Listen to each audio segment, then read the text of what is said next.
Mirror, अगर मैं mirror की बात करूं, मिरर पे भी अगर लाइटिंग पड़ती है तो रिफ्लेक्ट होके आपकी स्किन में यूवी रेज ही जनरेट कर रहा होता है, जिसे बोलते हैं अल्ट्रावायलेट किरण। अब वो ए बी सी इन तीनों ही फॉर्म में अलग अलग हो सकता है, बट आपको नहीं पता कि कौन सा यूवी आपको सबसे पहले इफेक्ट कर रहा है। एजिंग का कर रहा है, बर्निंग का कर रहा है, या फिर ईचिंग का कर रहा है, या कैंसरस का कर रहा है, you don't know, right. So इसीलिए protect the skin from UV rays despite cloudy weather हो, चाहे कोई सा ही वेदर हो।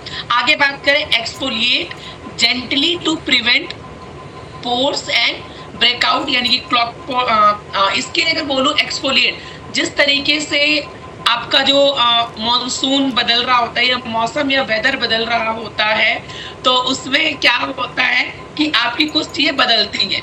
अब देखो, विंटर आते ही हम सबसे पहले क्या निकालते हैं? अपने सर्दियों के कपड़े, राइट। मौसम जैसे ही बदलता है, समर कॉटन निकाल लेते हैं। जैसे ही आपकी बरसात आती है, सबसे ज्यादा हमें याद किसकी आती है? रेनकोट और छतरी की, और किसी चीज की याद नहीं आती है। रेनकोट और छतरी कहाँ है? पुराने देव बेडों के कोनों में से हम निकालना शुरू कर देते। इसे क्या बोलते हैं? ये होता है एक्सफोलिएट, यानी कि जो हम रेगुलर चीजें कर रहे हैं, उस रेगुलर चीजों के बीच में एक ट्विस्ट लेके आना, which is called exfoliate. Same आपकी स्किन के साथ होता है। आप बहुत अच्छा, कई लोग ये सवाल मुझसे करते हैं कि यार मैं तो बहुत अच्छा क्लिंजर यूज कर रहा हूँ, आपका स्किन फॉर्मूला 9 का पूरा रेंज में यूज कर रहा हूँ या मैं कर रही हूँ, मैं सीरम यूज कर रहा हूँ, मैं क्लिंजर यूज कर रहा हूँ, मॉइस्चराइजर, सनस्क्रीन, लेकिन फिर भी मेरी ना कुछ कुछ टैनिंग रह जा रही है। फिर एक सवाल आता है, क्या आप इन रूटीन के बाद, क्योंकि डेली नीड है, खाना पीना पानी डेली नीड है, क्या इस स्किन को एक दिन आप पैम्परिंग का देते हो? क्या इस स्किन को एक्सफोलिएट करते हो? क्या, राइट, यानी कि स्क्रबिंग करना, सीट मास्क लगाना। क्यों?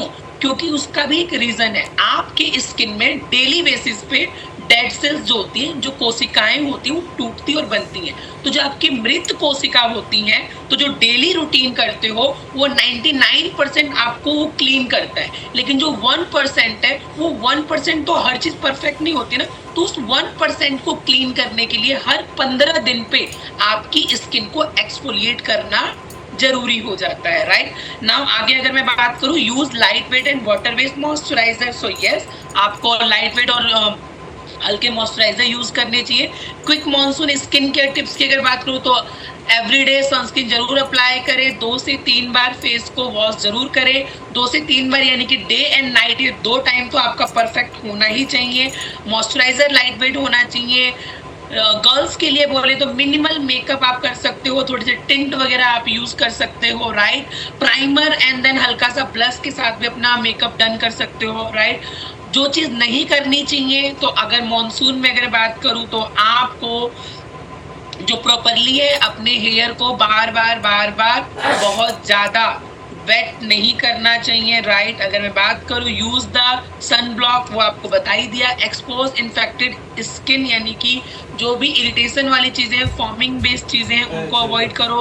पानी थोड़ा सा ज्यादा पियो, वो जरूरी है। ऐसा नहीं है कि मानसून आ गया तो पकोड़े पकोड़े पकोड़े खाने हैं, पकोड़े के साथ पानी ज्यादा पीना, क्योंकि पकोड़ा वो एक्ने भी क्रिएट करेगा, तो पानी उसको सेटल करेगा। तो चाय पकोड़ा लेके नहीं बैठना, आपको CMD वाटर भी लेके बैठ